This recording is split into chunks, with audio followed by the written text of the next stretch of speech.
തിരിച്ചു വരാം. റിജു കാഞ്ഞൂക്കാരൻ ചേരുന്നു, അൽമായ മുന്നേറ്റം. ശ്രീ റിജു, ഇവിടെ ഒരു സമവായം എങ്ങനെയാണ്? കുർബാന തർക്കം തീരുന്നു, അത് സമവായത്തിലേക്ക് എത്തുന്നു എന്ന് പൂർണ്ണമായി പറയാൻ സാധിക്കുമോ? അതായത് നമ്മൾ ജനറൽ കമ്മീഷനുമായി ഉണ്ടാക്കിയ ധാരണയനുസരിച്ച് ജനറൽ കമ്മീഷനുണ്ടായ ധാരണയനുസരിച്ചുള്ള ചർച്ചകൾക്കേ ഞങ്ങൾ ഉള്ളൂ എന്ന് തന്നെ ഞങ്ങൾ സിറിൽവാസുമായി ബന്ധപ്പെട്ടിരുന്നു. അതുമായി ഞങ്ങൾ പല ചർച്ചകളായി. അതായത് എറണാകുളത്തിലെ 16 കൊറോണയിലെ വൈദികരെയും എറണാകുളം അതിരൂപതയിലെ കൈക്കാരന്മാരെയും വൈസ് ചെയർമാൻമാരെയും സംഘടനാ പ്രതിനിധികളെയും മലമായത്തിനും ലെജിസ്ലേഷനെയും സിറിൽവാസ് പല തട്ടുകളായി ചർച്ച നടത്തിയിരുന്നു. 6 സിറിൽവാസിലും ബോസ്കോ പുത്തൂരുമാണ് ചർച്ച നടത്തിയത്.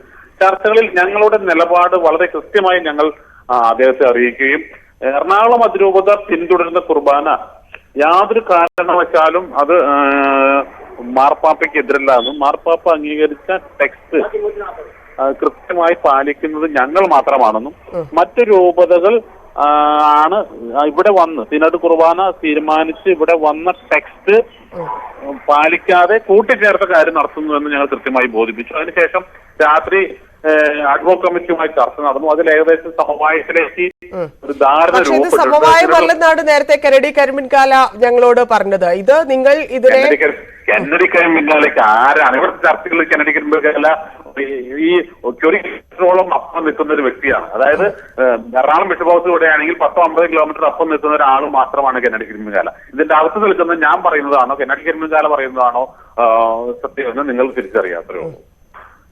ശരി, ഇതിപ്പോ എങ്ങനെയാണ് ഇതിന്റെ ഈ സിനഡ്? ഞങ്ങൾ ജനറൽ കമ്മീഷനുമായി ഉണ്ടാക്കിയ ധാരണയുണ്ട്. ബസിലിക്കയിൽ ഏതൊക്കെ തരത്തിൽ കുർബാന അർപ്പിക്കാം, മൈനർ സെമിനാരിയിൽ ഏതൊക്കെ തരത്തിൽ കുർബാന അർപ്പിക്കാം, സിറോ മലബാർ സഭയുടെ അന്താരാഷ്ട്ര തീർത്ഥാടന കേന്ദ്രമായ മലയാറ്റൂർ എന്ത് ചെയ്യാം, മറ്റ് ഇടവകകളിൽ എങ്ങനെയായിരിക്കും, ഇതൊക്കെ കൃത്യമായ ഒരു ധാരണ നമ്മൾ എത്തിയിട്ടുണ്ട്. ആ ധാരണ അനുസരിച്ചുള്ള ഒരു ഫോർമുല ഡ്രാഫ്റ്റ് ചെയ്തുകൊണ്ടിരിക്കുന്നു. ആ ഡ്രാഫ്റ്റ് അനുസരിച്ച് അത് ഓറൽ കോൺഗ്രേഷൻ സമർപ്പിക്കുകയും സിനഡിന്റെ അംഗീകാരം, സിനഡ് ഓൾറെഡി തന്നെ അംഗീകാരം നൽകി കഴിഞ്ഞു. അതനുസരിച്ച് ആ ധാരണ രൂപപ്പെട്ടിട്ടുണ്ട്. അതനുസരിച്ച് അതിന്റെ ഫൈനൽ ഡ്രാഫ്റ്റിംഗ് നടക്കുന്നു. ഇന്ന് വൈകുന്നേരത്തെ വത്തിക്കാനിൽ നിന്ന് അത് സമർപ്പിച്ച് നാളെ തന്നെ, അതായത് ക്രിസ്മസിന് മുമ്പ് തന്നെ അതിന്റെ ഓൺ പുറത്തുവരും. മറ്റു പള്ളികളിലൊക്കെ എങ്ങനെയാണ് സിനഡ് കുർബാന? കുർബാനയായിരിക്കും. പക്ഷെ നമ്മൾ നേരത്തെ പറഞ്ഞ പോലെ വർഷത്തിൽ ഒരു ദിവസം റൊട്ടീൻ കുർബാനയല്ലാത്ത ഒരു കുർബാന നമ്മൾ സിനഡ് കുർബാന വൈദികർ ചൊല്ലും. അത് മാർപ്പാപ്പയോടുള്ള വിധേയത്വം, മാർപ്പാപ്പ പറഞ്ഞത് അംഗീകരിക്കുന്നു എന്ന് ബോധ്യപ്പെടുത്താൻ. അല്ലാതെ അത് സിനഡിന്റെ കുർബാന ശരിയായതുകൊണ്ടല്ല, നമ്മുടെ മനസാക്ഷിയുടെ പ്രശ്നമാണത്. എന്തുകൊണ്ട് നമ്മൾ അർപ്പിക്കുന്നു എന്നുള്ളത് കൃത്യമായ നമ്മൾ സിറിൽവാസിന്റെ മുമ്പിൽ ധരിപ്പിച്ചിട്ടുണ്ട്. ഒരു കുർബാന കുർബാന അർപ്പിക്കില്ല എന്ന് പറഞ്ഞ് മറ്റൊരു കുർബാന അർപ്പിക്കും. ഈ മൈനർ സെമിനാരികളിലോ?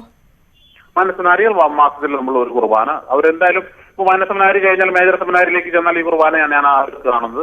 സിനഡ് കുർബാനയായിരിക്കും അവർ കാണേണ്ടി വരിക. അതുകൊണ്ട് തന്നെ അവർക്ക് അവിടെ ഈ ധാരണ അനുസരിച്ച് രൂപപ്പെട്ടിട്ടുള്ള കുർബാന ഉണ്ടാവും. പക്ഷെ ഇവിടെ നേരത്തെ കൃത്യമായ ധാരണ വിവരങ്ങൾ പുറത്തുവിടാറായിട്ടില്ല. മനസ്സിലായി. നേരത്തെ ഇപ്പം താങ്കൾ പറഞ്ഞതനുസരിച്ച് ഇത് വിശ്വസിച്ചിരുന്ന, ഇല്ലെങ്കിൽ ഈ പറയുന്ന കാര്യത്തിൽ അഭിപ്രായ വ്യത്യാസമുണ്ടായിരുന്ന ആളുകളെയൊക്കെ പറ്റിക്കുന്ന തരത്തിലേക്ക്, ഇല്ലെങ്കിൽ അവർക്കൊക്കെ ഒരു തെറ്റിദ്ധാരണ ഉണ്ടാക്കുന്ന തരത്തിലേക്ക് കാര്യങ്ങൾ കൊണ്ടുപോയി എന്നൊരു ആക്ഷേപം ഉണ്ടായാൽ ഏത് തരത്തിലായിരിക്കും ഇനി പ്രതികരിക്കാൻ സാധിക്കുക? ഇല്ല, ഇപ്പൊ ഞങ്ങളെ സംബന്ധിച്ചോളം നമുക്കിപ്പോ കഴിഞ്ഞ തവണ ആൻഡ്രൂസ് സിറിൽവാസിൽ വന്നപ്പോൾ അദ്ദേഹത്തിന് ഉണ്ടായ ചില പ്രശ്നങ്ങളുണ്ട്. അദ്ദേഹത്തിന് പല തരത്തിൽ തെറ്റിദ്ധരിപ്പിക്കപ്പെട്ടതുകൊണ്ടാണ് അദ്ദേഹം അന്ന് അങ്ങനെ വിശുദ്ധ കുർബാനയുമായി വരാനുണ്ടായ സാഹചര്യം എന്നുപോലെ അദ്ദേഹം ഇന്നലെ നമ്മളോട് സംബന്ധിച്ചു. അദ്ദേഹത്തിന് അറിയില്ലായിരുന്നു കൃത്യമായി ഗ്രൗണ്ട് റിയാലിറ്റി എന്താണെന്ന് അദ്ദേഹത്തിന് ഇപ്പോഴാണ് മനസ്സിലായത്. ഇത്രയും ചർച്ചകൾ നടത്തിയപ്പോൾ അദ്ദേഹത്തിന് മനസ്സിലായി എന്താണ് എറണാകുളം അതിരൂപത, എറണാകുളം അതിരൂപതയിലെ വിശ്വാസികളുടെ നിലപാട് എന്താണ്, എറണാകുളം അതിരൂപതയിലെ വൈദികരുടെ നിലപാട് എന്താണ് എന്ന് കൃത്യമായി ഏറ്റവും ഓരോരുത്തരെയും കണ്ട് അദ്ദേഹത്തിന് മനസ്സിലായിട്ടുണ്ട്. അതനുസരിച്ച് അദ്ദേഹം നേരെ കൃത്യമായി ഞങ്ങളോട് പറഞ്ഞു. ഇപ്പോഴാണ് എനിക്ക് ഗ്രൗണ്ട് റിയാലിറ്റി മനസ്സിലായത്. ഞാൻ മിസ്ലീഡഡ് ആയിരുന്നു, ഞാൻ മറ്റുള്ളവരാൽ തെറ്റിദ്ധരിപ്പിക്കപ്പെട്ടിരുന്നു എന്ന് മനസ്സിലാവുന്നു. അതിൽ എനിക്ക് ഖേദമുണ്ട് എന്ന് അദ്ദേഹം കൃത്യമായി നമ്മളോട് പറഞ്ഞിട്ടുണ്ട്. അദ്ദേഹത്തിന് ചെയ്യാവുന്ന, അതായത് അദ്ദേഹം വത്തിക്കാനെ കൃത്യമായി കാര്യങ്ങൾ ധരിപ്പിക്കുമെന്ന് തന്നെയാണ് ഞങ്ങളോട് പറഞ്ഞിട്ടുള്ളത്. എന്താണ് ഇവിടെ നടന്നിട്ടുള്ളത് എന്നതിനെ കുറിച്ച് കൃത്യമായി ധരിപ്പിക്കും. അതനുസരിച്ച് ബാക്കി നിലപാടുകൾ വത്തിക്കാന്റെ ഭാഗത്തു നിന്നുണ്ടാകും എന്ന് തന്നെയാണ് ഞങ്ങൾ വിശ്വസിക്കുന്നത്.